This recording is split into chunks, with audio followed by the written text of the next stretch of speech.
हर हर महादेव गुरु भाई गुरु बहन, मैं आप लोगों के बीच में जितिया व्रत कथा लेकर आई हूँ। ये बहुत ही दर्द भरा कथा है दीदी, जिसमें छोटी देवरानी जो है बहुत ही गरीब है और जेठानी जो है दीदी वो अमीर है। तो आइए दीदी, मैं जितमाहन बाबा के नाम लेकर ये कथा शुरू करती हूँ। यदि इस कथा में कोई भूल चूक हो दीदी तो अपना बेटी या बहन समझकर मुझे माफ़ करिएगा। एक गांव में दीदी एक जेठानी रहती थी और एक देवरानी। उन दोनों जेठानी देवरानी का दीदी सास ससुर बहुत ही पहले गुजर गए रहते हैं, लेकिन उनका सास ससुर दीदी दोनों भाई में जितना जितना हिस्सा बखरा होना चाहिए दीदी, उसका सास ससुर बहुत ही पहले दोनों भाई में बंटवारा कर दिए और उनके सास ससुर गुजर गए। जेठानी और देवरानी को दीदी भगवान जितमाहन की कृपा से दोनों का दो दो पुत्र है। देवरानी जो है दीदी वो बेचारी बहुत ही गरीब है, बहुत ही गरीब। उसका पति का दीदी कभी काम लगता है कभी काम नहीं लगता है। उसको तो खेती पथारी है दीदी, लेकिन उसका पति उतना पैसा कमाता नहीं कि वो अपना खेत भी करे और उसमें अन्न उपजाए और थोड़ा अनाज बेचकर कुछ पैसे भी कमाए, लेकिन उसका पति उतना कमाता नहीं है दीदी। और जो जेठानी जो है उसका पति का दीदी नौकरी लगा है और वो बहुत अच्छा पैसा भी कमाते हैं। उनका घर भी दीदी बहुत अच्छा है, बहुत सुंदर मकाम है और उसके पास दीदी गाड़ी घोड़ा जितना गहना जेवर सब है उसके पास बहुत कुछ है। लेकिन देवरानी के पास कुछ भी नहीं है दीदी। उसका पति हमेशा बेरोजगार बैठा रहता है, कभी कोई काम मिलता है तो चले जाते हैं, कभी बैठा रहता है।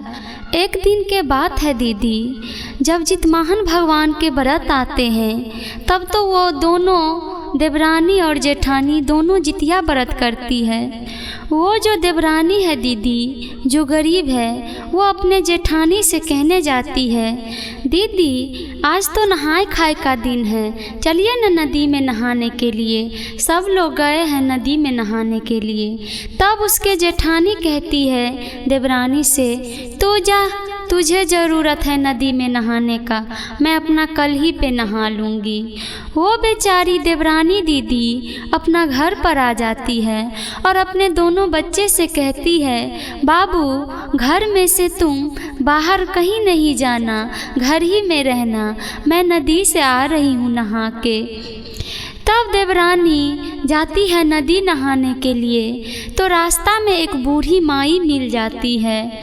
वो बूढ़ी माई को दीदी बहुत स्लो से चलती है, उसे तेज नहीं होता है चलने, बहुत बूढ़ी है ना इसीलिए नहीं होता है चलने।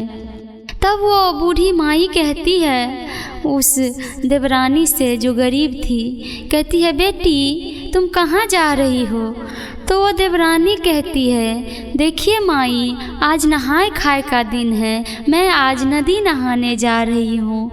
तो वो बूढ़ी माई कहती है, मैं भी जितिया व्रत करती हूँ बेटी, मैं भी आज नहा सुना के खाऊंगी, मुझे ले चलो नदी नहाने के लिए। तब वो देवरानी उस बूढ़ी माई को हाथ पकड़ लेती है और नदी पे ले आती है नहाने के लिए। जब वो देवरानी स्नान करने के लिए नदी में जाने लगती है तब वो बूढ़ी माई कहती है, बेटी देखो मैं कितना बूढ़ी हूँ, कैसे नहाऊंगी, पहले मुझे नहा दो। तो वो बेचारी देवरानी जो है पहले बूढ़ी माई को स्नान करवा देती है और ऊपर में बैठा देती है। जब बूढ़ी माई को बैठा देती है तो बूढ़ी माई से देवरानी कहती है कि हे मैया, जब मैं नदी में स्नान करूँगी तो गंगा मैया से और जितिया माता से क्या कह कर नहाऊँगी? वो जो बूढ़ी माई है दीदी वो तो स्वयं जितिया माता है, लेकिन देवरानी को कुछ भी नहीं पता है दीदी कि ये जितिया माता है। उस देवरानी को तो लगता है दीदी कि इसी आस पड़ोस के कोई बूढ़ी माई है। वही जो है बूढ़ी माई जितिया माता कहती है देवरानी से, बेटी तुम 5 बेर जो डुबकी लोगी तो 5 बार में कहना, हे गंगा मैया, हे जितिया मैया, हे गंगा मैया, हे जितिया मैया। वो जो गरीब देवरानी है दीदी, वो पहला डुबकी लेती है तो कहती है, हे गंगा मैया, हे जितिया मैया। तब दीदी उनका जो पुराना फटा चिटा जो साड़ी पहनी रहती है, उसका दीदी नया वस्त्र बन जाता है, नया कपड़ा उसका हो जाता है। फिर जब दूसरा डुबकी लेती है दीदी तो फिर कहती है, हे गंगा मैया, हे जितिया मैया। वो जो देवरानी दीदी गिलट का सामान सब पहनी रहती है, कान में, नाक में, पैर में, हाथ में, उनको सारा सोना में बदल जाता है दीदी। सारा गहना जेवरात उसको सोना में हो जाता है। ऐसे ही तीसरे डुबकी लेती है, चौथा डुबकी लेती है, 5वां डुबकी में दीदी उनका आंचर में जो है दीदी खूब हीरा मोती सोना चांदी से पूरे उनका आंचर जो है न पूरे भर गया। जब ऊपर आती है दीदी तो उस बूढ़ी माई से कहती है, माई देखिए न, मैं इस नदी में नहा रही थी, गंगा जी में, मेरे आंचल में किसका ये इतना सोना चांदी आ गया, मेरे खोइछ में कितना हीरा मोती है, किसी का होगा सो रुकिए यहाँ पर, और जो कोई आएगा तो उसे दे देंगे। तभी वो बुढ़िया माई कहते हैं, दीदी जितिया माता, बेटी यहाँ पर तो कोई नहीं आया नहाने के लिए, यहाँ पर किसका सोना चांदी छूट जाएगा, ये तुम्हें शायद भगवान जितमाहन बाबा दिए हैं और गंगा मैया खुश हो गई तुमसे, इसीलिए तुम्हारे आंचर में भर दिए, ये तुम अपना घर लेकर जाओ बेटी। जब वो देवरानी घर आने लगती है दीदी तो उस बूढ़ी माई को कहती है कि चलिए न माई, आपका घर मैं छोड़ दूँगी। तब कहती है वो बूढ़ी माई जितिया माता, बेटी मैं अब चली जाऊंगी, खुद मैं चली जाऊंगी। तो वो बूढ़ी माई वहीं पर रह गई और वो देवरानी अपना घर पर आ जाती है। जब वो देवरानी घर पर आती है दीदी तो वो अपना सोने का जो जितना जितमाहन भगवान दिए थे गंगा मैया उसके आंचर में, वो अपना बक्सा में रख देती है दीदी, और उसी में से एक सोने का सिक्का ले लेती है और बाजार की ओर चली जाती है। जब वो बाजार जाती है दीदी तब वो देवरानी अपने घर के लिए थोड़ा राशन के सामान ले लेती है, और जितमाहन भगवान के जो व्रत की रहती है उसके लिए फल फूल ले लेती है। जब घर पे आती है देवरानी तो भगवान जितमाहन के पूजा पाठ करती है और जो प्रसाद सब होता है दीदी अपने बच्चे और पति को खिला देती है, और वो भी जितमाहन बाबा के प्रसाद खाती है। तब फलहार करती है। जब फलहार हो जाता है दीदी, जितमाहन बाबा का व्रत बीत जाते हैं, तब वो दोनों प्राणी आपस में बात करते हैं कि देखिए जी, अपना तो ये झोपड़ी का टूटा फूटा घर है, देखिए जेठानी जी का कितना सुंदर महल है, वैसे नहीं हो पाएगा बनाने, तब पर भी छोटा मोटा बहुत अच्छा घर बना लीजिए। तो उसके पति कहते हैं, हाँ तुम ठीक ही कह रही हो, अपना घर के लिए बहुत दिक्कत हो रहा है, कभी पानी आता है तो चूता रहता है, इसीलिए पहले घर ही बनवाना चाहिए। यही बातचीत सब दोनों व्यक्ति करते हैं दीदी, और दूसरे ही दिन ईंटा बालू गिरवा लिए, सरिया सब गिरवा लिए, और 6 महीना के अंदर में दीदी बहुत सुंदर वो अपना घर बना लिए और उसी पैसा से एक मोटरसाइकिल भी ले लिए। जब मोटरसाइकिल ले लिए दीदी तो वो देवरानी के जो पति हैं वो अपने दोनों बच्चों को ले लिए और बाजार की ओर चले गए। तो उसके बड़ी जेठानी जो है देख लेती है तो वो कहते हैं, अरे ये किसके बाइक पे चढ़ के जा रहे हैं मार्केट। तो उसी के पड़ोसन कहती है, जेठानी के पड़ोसन, अरे तुम इसके बाइक ही देख रही हो, इसका घर तो बहुत अच्छा बन गया है। जब वो जेठानी अपने पड़ोसन के बात सुन लेती है तब जेठानी अपने देवरानी के पास आती है तो देखती है ये तो सचमुच में इसका घर बहुत सुंदर बन गया है, और मन ही मन सोचती है अरे ये तो मेरे से भी बहुत सुंदर घर बनवा ली। तब वो जेठानी कहती है इतना सुंदर तुम घर कहाँ से बनाई, इतना पैसा कहाँ से ले आई, कहाँ तुम्हारा लॉटरी लग गया। तब वो बेचारी देवरानी कहती है जेठानी से दीदी मैं आपके घर पे आई थी उस दिन नहाई खाई के दिन, तो मैं आपको बोली कि चलिए दीदी नदी में नहाने के लिए, तो आप मुझे बोली कि तू जा, तुझे ज़्यादा ज़रूरी है नदी में नहाने के लिए। तो मैं नदी की ओर चली गई। जब मैं गंगा मैया में डुबकी मारी तो मेरे खोइच में दीदी सारा सोना चांदी आ गया, हीरा मोती आ गया। यही सब बाबा जितमहन की कृपा है और गंगा मैया की कृपा है दीदी। जब वो जेठानी इतना बात सुनती है देवरानी मुँह से तो उसका मन में इतना लालच पैदा हो गया दीदी, इतना लालच हो गया कि उसको मन हो रहा था कि कब आएगा जितिया व्रत, कब आएगा जितिया व्रत। उसके पास दीदी इतना धन दौलत है, इतना सुंदर महल है, गाड़ी घोड़ा, उसके पति नौकरी भी करते हैं, बहुत अच्छा पैसा भी कमाते हैं, और उसको 2 बेटा भी है दीदी। अब उसको क्या चाहिए, इतना धन दौलत सब कुछ भगवान उनको पूरा कर दिए हैं। वो जेठानी को तो भगवान का गुण गाना चाहिए दीदी कि मुझे आप इतना धन दौलत दिए हैं, 2 बेटा दिए हैं, लेकिन दीदी वो भगवान का गुण नहीं गाती है। उसका मन में दीदी इतना लालच हो गया है, वो मन ही मन कहती है कि कब आएगा जितिया, कब आएगा। जब जितिया के व्रत आते हैं तब वो अपना देवरानी से भी नहीं कहती है कि चलो आज नहाए खाए का दिन है नदी में नहाने के लिए, वो नहीं कहती है और अकेले ही नदी की ओर चली जाती है। जब नदी की ओर जाती है दीदी तो ऐसे ही एक बूढ़ी माई रास्ता में मिल जाती है। वो बूढ़ी माई उस जेठानी से कहती है तुम कहाँ जा रही हो बेटी। तो वो जेठानी कहती है मैं नदी में जा रही हूँ नहाने के लिए, आज नहाए खाए का दिन है। तो वो बूढ़ी माई कहती है मुझे भी ले चलो बेटी, मैं भी जितिया व्रत करती हूँ, मैं भी आज नहा के खाऊंगी। तब वो जेठानी कहती है अरे माँ जी मैं आपके पाँव से जब चलूँगी तो आप बहुत स्लो चलते हैं, बहुत लेट हो जाएगा, मुझे जाने दीजिए, मेरे बच्चे लोग भी इंतज़ार कर रहे हैं घर पे। तो वो नदी की ओर चली जाती है जेठानी। जब जाती है तो वहीं पर फिर देखती है कि यही माँ जी तो रास्ता में मिली थी और यहाँ पर आ गई। तो जेठानी कहती अरे माँ जी आप यहाँ भी आ गई।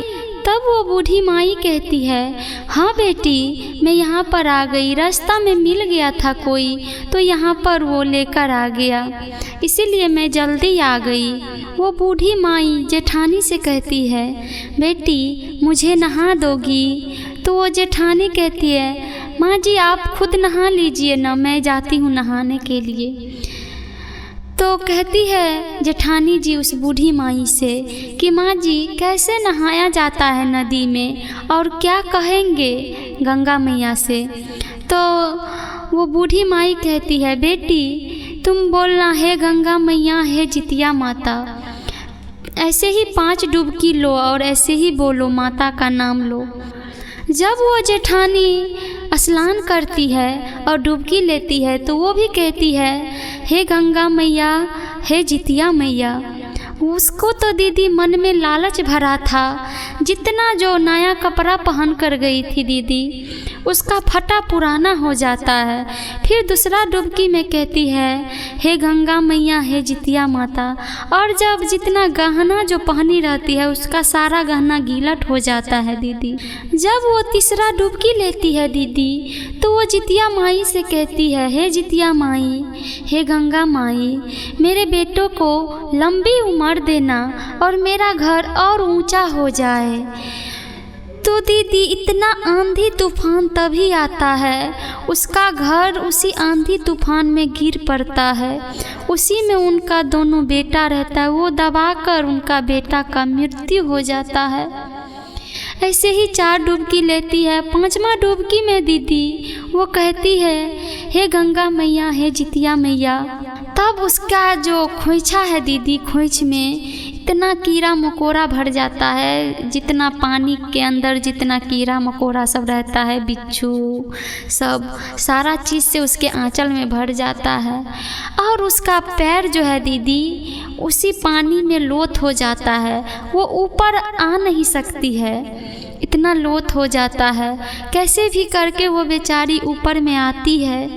तब जितिया माता जो वो बूढ़ी माई रहती है उसे कहती है, माई देखिए ना, मेरा पाँव इतना भारी हो गया है कि मुझे चला नहीं जाता है। वो बूढ़ी माई कहती है, जब हम तुम्हें बोले थे कि चलो बेटी मैं भी जाऊंगी, मुझे भी ले चलो, तो तुम बोली कि मैं जब आपके पैर से जाऊंगी इतना दूर तो मुझे बहुत लेट हो जाएगा। तो अभी देखो किसका करनी है किसका नहीं। तो वो वहीं पर रह जाती है दीदी। उसका पति आता है, खूब उस वहाँ पे इतना अंधेरा हो जाता है, खूब शाम हो जाता है, तब तक वो घर पे नहीं गई रहती है। तो उसका पति आता है, तब ले जाते हैं। तो देखती है घर पे उसका घर गिरा हुआ और उसी में उसका जो दोनों बेटा है उसी में दबा गया। जब वो जेठानी छाती फाड़ फाड़ के रोती है, खूब कुहकार कर रोती है। जब रोने की आवाज़ देवरानी को कान में जाती है तो कहती है, अरे कौन रो रही है, इतना कौन रो रही है। तो वो अपने घर से बाहर आती है तो देखती है, अरे ये घर गिरा हुआ और उसी में उनका दोनों बच्चा जो है दब कर मर गया रहता है। तो वो अपने जेठानी से कहती है, दीदी ये क्या हो गया। तो कहती है सारा बात, अरे देवरानी तुम जो बोली थी कि मैं नदी में गई थी, तो मैं नदी में गई थी और ऐसे ही डुबकी लिए मेरा पूरा कपड़ा पुराना हो गया, मेरा जो सोना का गहना था वो पूरे गीलट का हो गया। तीसरा डुबकी में मैं मांगी बच्चे का मेरा लम्हर उमर दे। तो देखो ना देवरानी, मेरे बच्चे लोग इसमें दब के क्या हो गया। वो जेठानी बहुत रोती है, खूब रोती है। तब देवरानी कहती है कि दीदी आप तो यहीं पर बहुत बड़ा गलती कर दिए, ये सब कोई मांगने की चीज़ है। भगवान तो आपको सब कुछ पूरा कर दिए थे, लेकिन आप क्यों गई नदी में नहाने के लिए। जो गरीब दुखिया रहते हैं उसे ना भगवान पूरा करते हैं, आपको तो सब चीज़ से भरा पूरा है। वो बेचारी देवरानी उसके बहुत जितिया भगवान से गुहार लगाती है, प्रार्थना करती है, कहती है, हे जितमाहन बाबा आप जो इस बच्चे को नहीं निकालेंगे वो व्रत की रहती है। और कहती है, हे जितमाहन बाबा आप जो इस बच्चे को नहीं निकालेंगे तो हर एक माँ का आप पर से विश्वास हट जाएगा। हे जितमाहन बाबा। दीदी जितमाहन बाबा के गुहार करते ही भगवान जितमाहन के कृपा से उसका घर फिर से वैसे ही हो गया। और उस घर में से दीदी उनका दोनों बेटा हंसते हंसते अपने माँ के पास आते हैं। तब वो बेचारा माँ के गले लगते हैं। दोनों देवरानी जेठानी दीदी एक हो जाती है और जितमाहन बाबा के खूब जय जयकार करती है। वहाँ के आस पड़ोस के लोग सब भी जितमाहन बाबा के खूब जय जयकार करते हैं। इसीलिए दीदी जितना है जो भगवान हमारे नसीब में दिए हैं उसी में हम लोग को संतोष बांधना चाहिए। दीदी किसी का धन पर कभी भी लालच नहीं करना चाहिए, किसी के धन पर मोह नहीं करना चाहिए। एक बार प्रेम से बोलिए जितमाहन बाबा की जय हो। हर हर महादेव।